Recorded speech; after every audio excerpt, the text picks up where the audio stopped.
राधा स्वामी जी। बाणी गुरु नानक देव जी।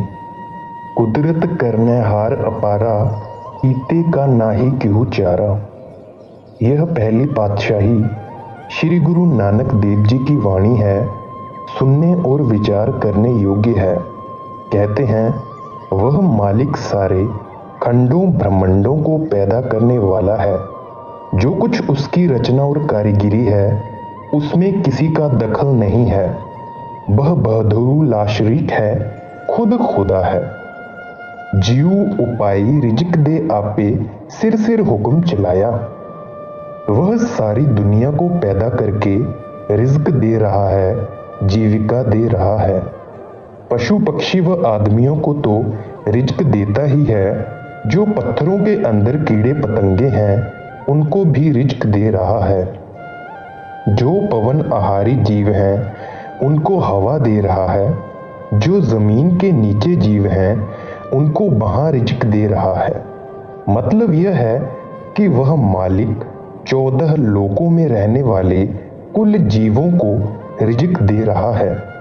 जिसको आप नाम कहते हो, गुरबाणी कहते हो, गुरु साहिब उसी को हुक्म कह रहे हैं। यह वह ताकत है जो सारी दुनिया को पैदा करती है। जपजी साहिब पढ़कर देखो, गुरु नानक देव जी क्या कहते हैं। हुक्मी होवन आकार, हुक्म न कहया जाई। हुक्मी होवन जीव, हुक्म मिले वड़ियाई। यह जो कुछ पसारा है सब उसके हुक्म से है। फिर कहते हैं हुक्मी उत्तम नीच हुक्म, लिख दुख सुख पाइय।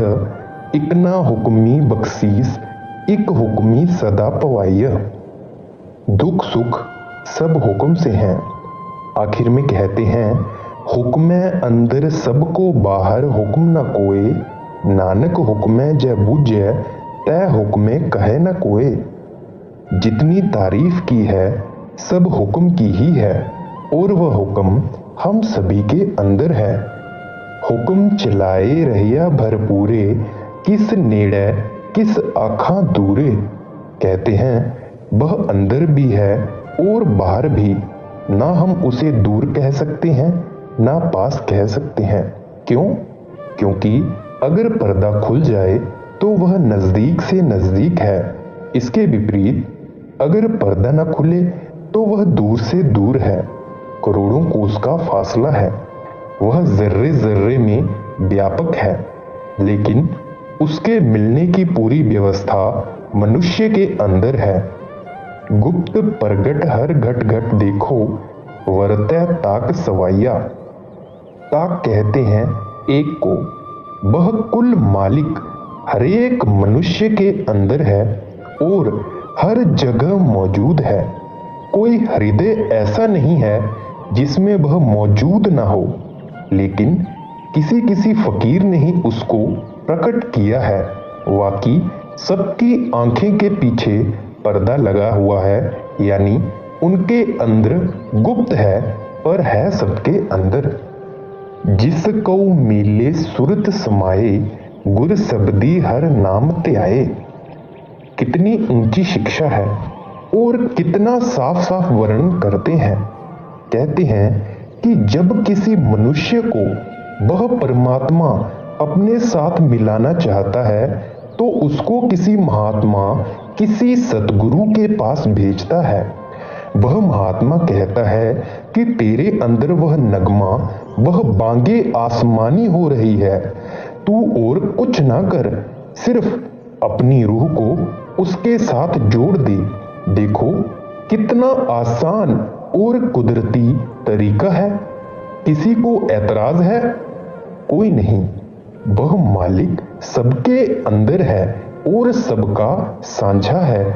जिस प्रकार बीए एमए पास करने के लिए विद्यार्थी को शिक्षक के पास जाना पड़ता है, इसी प्रकार परमेश्वर से मिलने के लिए भी हमें किसी मनुष्य यानी किसी मनुष्य रूपी महात्मा से नाम लेकर कमाई करनी पड़ती है। कुल मालिक कामिल फकीरों की संगति से मिलता है, क्योंकि जिस प्रकार परमात्मा के घर तक शरीयत, तरीकत मार्फत और हकीकत चार मंजिलें हैं, इसी प्रकार फकीर भी अलग अलग मंजिलों में मिलते हैं। जो शरीयतें हैं वे इस तालीम को नहीं समझती। उनमें रहन सहन का तरीका मोड ऑफ लिविंग है, यानी उनके साथ दुनिया में गुजारा करना है, लेकिन हमें हकीकत को समझना है। सो कहते हैं कि उसके मिलने के दो ही तरीके हैं, एक गुरु, दूसरा नाम। गुरु के बिना नाम नहीं मिलता और नाम के बिना मुक्ति नहीं होती। वह मालिक जिसको मिलाना चाहे उसके लिए दोनों तरीके या जरिए पैदा करने की व्यवस्था कर देता है। आनंद रूप अनूच अगोकर गुर मिलिए भरम जाइया। कहते हैं जब यह पर्दा खोलकर रूह को अंदर ले जाता है, ऐसे नज़ारे देखता है, ऐसा आनंद महसूस करता है कि रूह को बेहद खुशी मिलती है। अब सवाल पैदा हुआ कि वह खुशी किसकी कृपा से मिलती है? कहते हैं सतगुरु की कृपा से। मन तन धन ते नाम प्यारा, अंत सखाई चलन हारा। कहते हैं सारी दुनिया में अगर कोई ऊंची से ऊंची दौलत है तो वह नाम है। जब मौत आती है तो ना मन साथ जाता है और ना देह, ना हाकिम, ना ठाकुर, ना कौम, ना मजहब और ना कोई रिश्तेदार ही साथ जाता है। मतलब कि दुनिया का कोई भी सामान साथ नहीं जाता, साथ जाने वाला केवल नाम है। लेकिन क्या हमने कभी विचार किया है? बिल्कुल नहीं। अगर 10 दिन के लिए कहीं जाना हो तो हम सारा सामान पहले ही तैयार कर लेते हैं और यह चीज साथ ले जानी है, वह चीज साथ ले जानी है। मगर इस ओर हमारी कितनी भारी गफलत है। हमने कभी ख्याल नहीं किया कि हमें मरना है, कुछ आगे की व्यवस्था भी कर लें। अब कहते हैं कि इस दुनिया से हमारे साथ जाने वाले दो हैं, गुरु और नाम। यही दोनों हमारे रिश्तेदार हैं, बाकी सब झूठे हैं। मोह पसार नहीं संग वेली, बिन हर गुर किन सुख पाया। कहते हैं यह सारा मोह का पसारा है। सारी दुनिया काम, क्रोध, लोभ, मोह और अहंकार में फंसी हुई है। सिवाय नाम के कोई साथ नहीं जाता और नाम गुरु से मिलता है। अब दोबारा तवज्जो दिलाते हैं कि सुख देने वाली दो ही चीजें हैं, एक गुरु और दूसरा नाम या खुद खुदा परमेश्वर। अगर किसी को सुख मिला है तो गुरु और नाम के जरिए। इन दोनों के बिना न किसी को सुख मिला है और ना ही मिलेगा। जिस कऊ नदर करे गुरपुरा, शब्द मिलाए गुरमत सूरा। कहते हैं जिसको परमेश्वर मुक्ति देना चाहता है उसका किसी पूरे गुरु से मिलाप करा देता है। वह कहता है कि तेरे अंदर वह नाम, वह कलामे इलाही, वह शब्द हो रहा है, तू अपनी सूरत को उसके साथ जोड़ दे। सो जिसको वह अपने साथ मिलाना चाहता है उसको वह प्रेरणा देता है कि वह गुरु से नाम लेकर अपनी रूह को नाम के साथ जोड़ दे। यही उसकी बख्शिश का जरिया है। जिसको बख्शना चाहता है उसके लिए यह जरिया बना देता है। नानक गुर के चरण सरेव हो, जिन भूला मार्ग पाया। अब श्री गुरु नानक देव जी कहते हैं कि हम बार बार अपने सतगुरु के चरणों में नमस्कार करते हैं, जिन्होंने हमारे जैसे भूले हुओं को सीधे रास्ते पर लगा दिया। संत जना हर धन जस प्यारा, गुरमत पाइया नाम तुम्हारा। अब कहते हैं कि जो परमेश्वर के प्यारे हैं उनका नाम के साथ प्यार है, क्योंकि नाम के बराबर कोई धन है नहीं और वह मन की मति छोड़कर गुरु की मति लेने से मिलता है। जाचिक सेव करे दर हर कै, हर दरगह जस गाइया।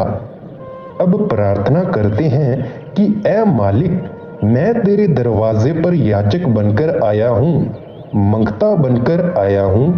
क्या मांगता हूँ कि हर वक्त तेरे साथ रहूं, तेरे चरणों में रहूं और तेरा यश गाता रहूं। सो संत यही कुछ मांगते हैं। सतगुरु मिलै त महल बुलाए, साची दरगह गतपत पाए। कहते हैं अगर पूर्ण गुरु मिले और अंदर का भेद दे तो हम शरीर रूपी महल में प्रवेश पा सकते हैं, नहीं तो सारे संसार को आंखों के पीछे पर्दा डालकर बाहर निकाला हुआ है, ताला लगा हुआ है। न ताला खोला न अंदर गए, सारी उम्र बाहर ही बाहर बिता दी। अब कहते हैं कि जब सतगुरु मिला, उसने रास्ता बताया, हमने कमाई की तो सच्ची दरगाह में पहुंच गए, हमें मालिक मिल गया। साकत ठहुर नाही हर मंदिर, जन्म मरै दुख पाइया। कहते हैं सच्चा ठाकुर द्वारा सच्चा हरि मंदिर, सच्चा धर्म स्थान, सच्चा काबा तुम्हारे अंदर है। मगर जिनको कामिल मुर्शिद या पूरा गुरु नहीं मिला, नाम नहीं मिला, वे अंदर एक कदम भी नहीं रख सकते। वे बाहर ही बाहर रहे। बाहर जो कुछ है सब झूठ है। वे झूठे यानी बाहर के ईंट पत्थरों के बने मंदिरों में ठोकरें खाते रहे। यही मौलाना रूम जी कहते हैं, मस्जिदे कोराजी आवो गिल बुबद, मस्जिदे साहिब दिलां दर दिल बुबद। यानी कि जो मस्जिदें हैं पानी और मिट्टी की हैं, मगर जो आशिकों की मस्जिद है वह उनका दिल है। फिर कहते हैं दिल बदस्त आवर की हज़े अकबर अस्त, अज हजारा कौबा यक दिल बेहतर अस्त। कि अगर दिल का दरवाजा खोल लें तो काबा जाकर हज करने की जरूरत नहीं। आखिर में कहते हैं कबा बुगाहे खलीले आज अस्त, दिल गुजर गाहे जलीले अकबर अस्त। काबा क्या है? हजरत इब्राहिम आजर का बनाया हुआ इबादत खाना है, जहां संगे अस्वद नाम का पत्थर रखा हुआ है जिसको सिजदा किया जाता है। सारी उम्र बाहर ही बाहर ठोकरें खाई, बना कुछ नहीं। कहते हैं तू अंदर जा, दिल का दरवाजा खोल और मालिक से मिल। मौलाना रूम कहते हैं अब हल्ला तजीमे मस्जिद मी कुनंद, अहले दिलदर साफी ए दिल मी रवंद। कि जो मूर्ख हैं वे बाहर ठोकरें खाते हैं, लेकिन अहले दिल यानी अंदर जाने वाले उस मालिक की तलाश अपने अंदर ही करते हैं। सेवो सतगुर समुंद अथाहा, पाबो नाम रतन घन लाहा। अब आगे कहते हैं समुद्र में क्या होता है? हीरे जवाहरात। इसी तरह सतगुरु अथाह समुद्र है। जब तुम उसकी हिदायत के अनुसार अंदर जाओगे तो तुमको वह नाम मिलेगा जिसकी कीमत के बराबर दुनिया का कोई रत्न नहीं है। बिखया मल जाए अमृत, सर नावो गुर सर संतोख पाया। कहते हैं तुम्हारे अंदर अमृतसर है, तुम्हारे अंदर संतोख सर है। जब तुम नाम की कमाई करोगे तुम्हारे पर्दे खुल जाएंगे, रूह अमृतसर में पहुंच जाएगी। जब उसमें नहाओगे सारे पाप नाश हो जाएंगे, रूह पवित्र हो जाएगी, ऊपर के देशों में जाने के काबिल हो जाएगी। लेकिन यह चीज तुम्हारे अंदर है, बाहर के पानी में ताकत नहीं कि पापों की मैल धो सके। नाम पापों की मैल को धो देता है। जब तक नाम की कमाई ना करो पाप नहीं उतर सकते। सो हमें चाहिए कि हम उस अमृतसर में स्नान करें जहां सारे गुनाह खत्म हो जाते हैं। सतगुर सेवो संक न कीजै, आशा माहे निराश रहीजै। अब फिर गुरु नानक देव जी सारी दुनिया को उपदेश देते हुए कहते हैं कि ऐ लोगो, तुम संकोच न करो, लोक लाज को छोड़ दो और गुरु के पास चले जाओ।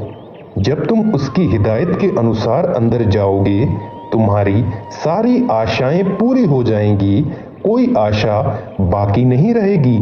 दुनिया का बहुत बड़ा हिस्सा है जो परमार्थ तो कमाना चाहता है, मगर लोक लाज और दुनिया के संकोच के कारण महात्मा के पास नहीं जाता, उनका सत्संग नहीं सुनता। इसका मतलब यह है कि दुनिया बड़ी है, परमार्थ, सतगुरु और परमेश्वर छोटी चीजें हैं। संसा दूस विनाशन सेवो, फिर बाहुड़ रोग न लाया।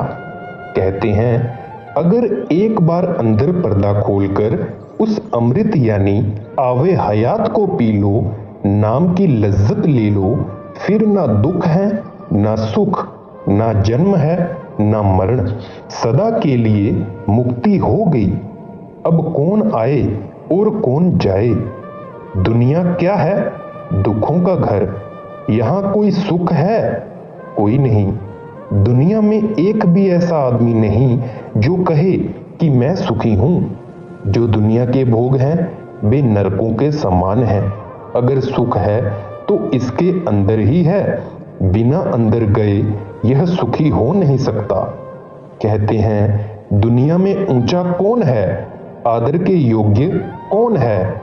फिर खुद ही जवाब देते हैं कि वह आदमी जिसकी रूह मालिक की दरगाह में दाखिल हो गई, जिसे परमेश्वर मिल गया, उसके मुकाबले में और कोई नहीं। जब रब मिल गया जो सबसे बड़ा है, तो इससे ज्यादा बड़ाई कौन सी है। जिसे यह बड़ाई मिल गई उसे दुनिया की बड़ाई की जरूरत नहीं। हर गुर मूरत एका वर्तै, नानक हर गुर पाइया।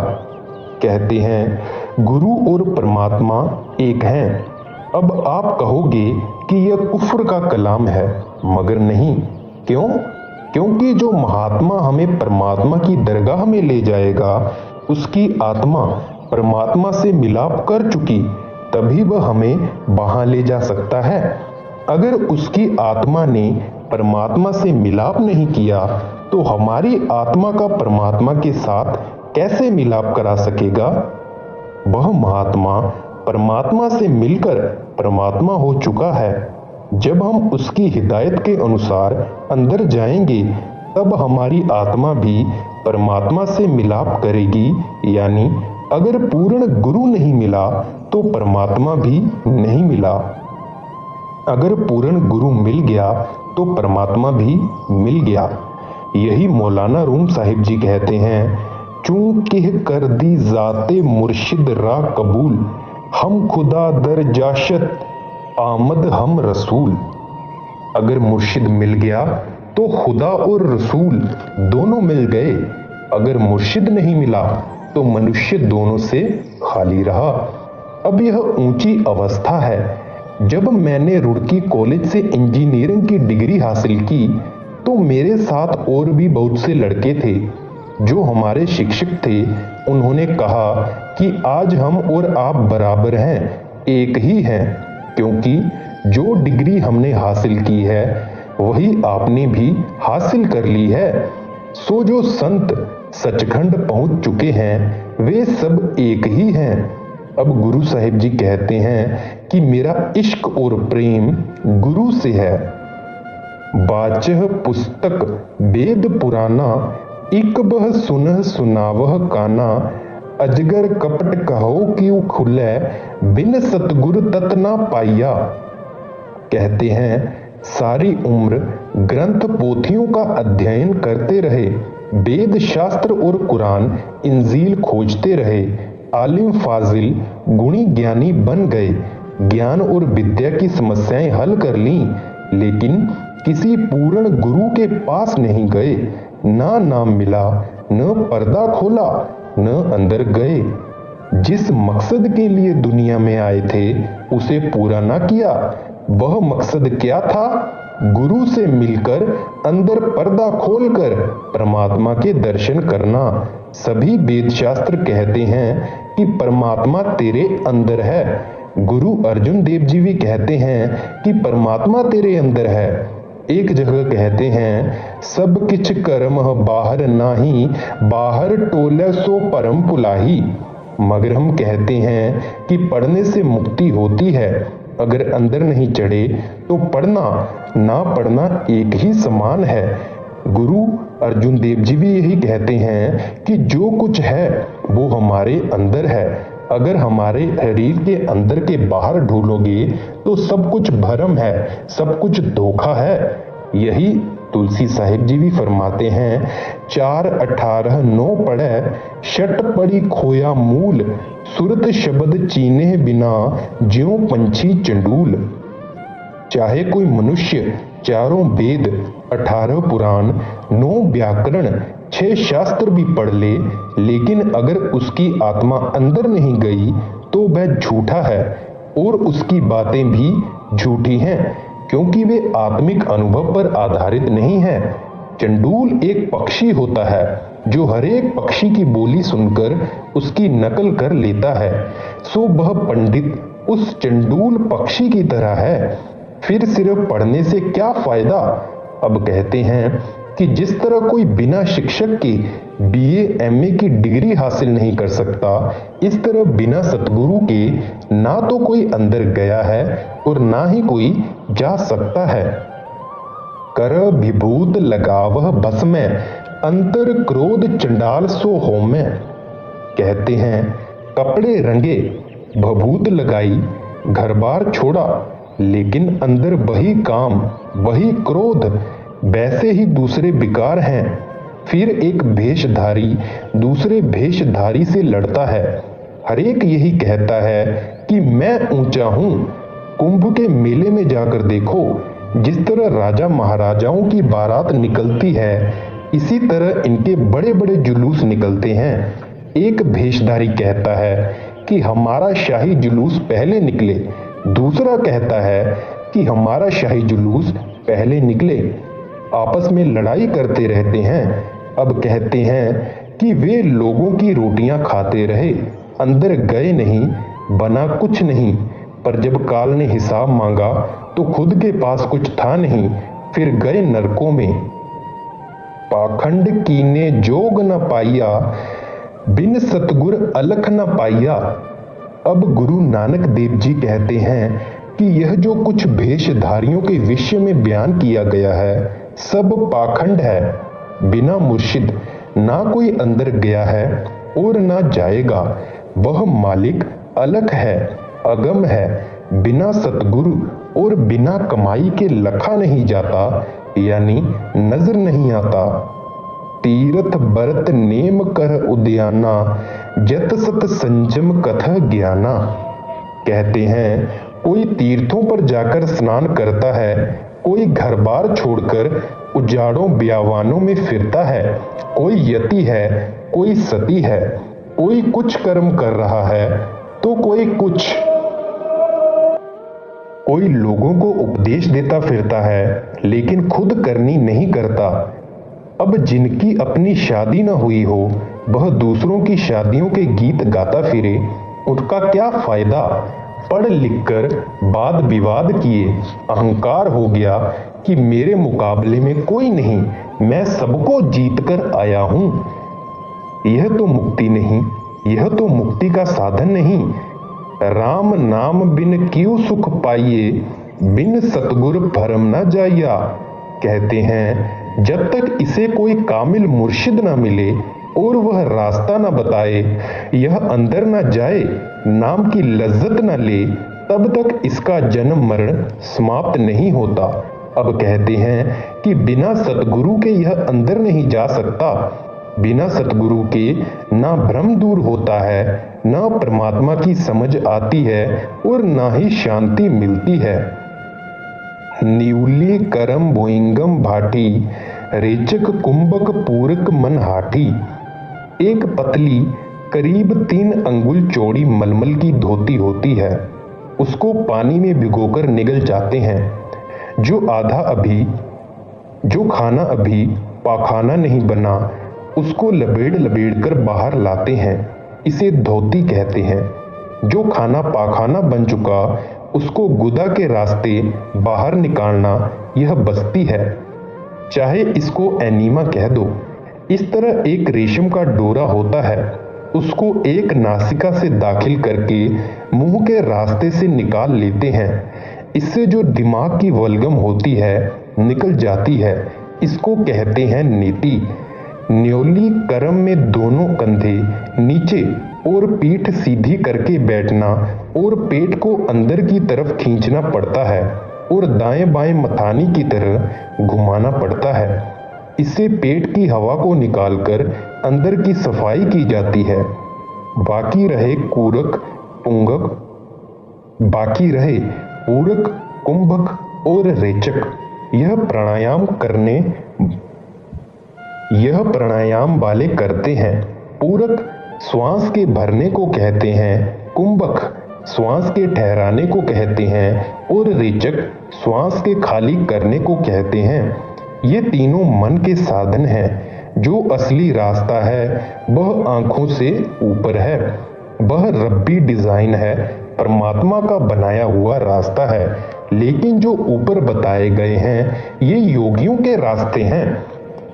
फिर जब ये प्राण साधते हैं तो नीचे मूल चक्र में जाते हैं। यह एक नाड़ी है जिसे योगी कुंडलिनी कहते हैं। उसे मेरुदंड के साथ जोड़ते हैं जो कि बहुत कठिन है। कहते हैं कि ये इस शरीर को कष्ट देते हैं, लेकिन बेचारे शरीर का कसूर क्या? कहते हैं कुछ नहीं। पाखंड धर्म प्रीत नहीं हर, सौ गुर शब्द महारस पाया। अब गुरु नानक देव जी कहते हैं कि ये सब धर्म कर्म निचले दर्जे के हैं। असली धर्म अंदर पर्दा खोलकर रूह को नाम के साथ जोड़ना है।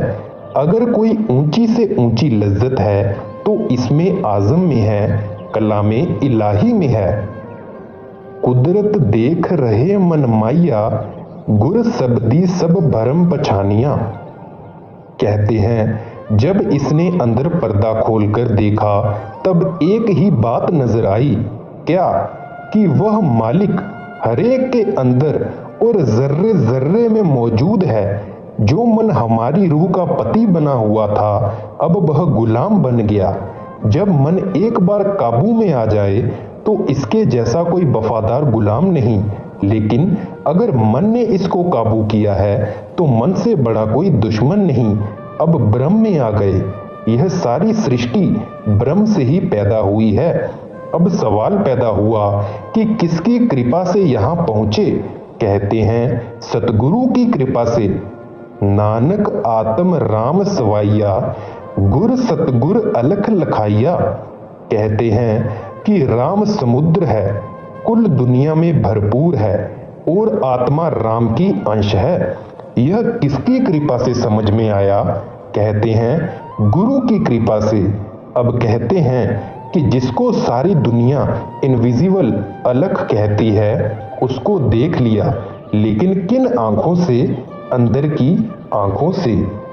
गुरु प्यारी साध संगत जी, मेरे वचन बड़े प्यार से सुनने के लिए धन्यवाद। राधा स्वामी जी।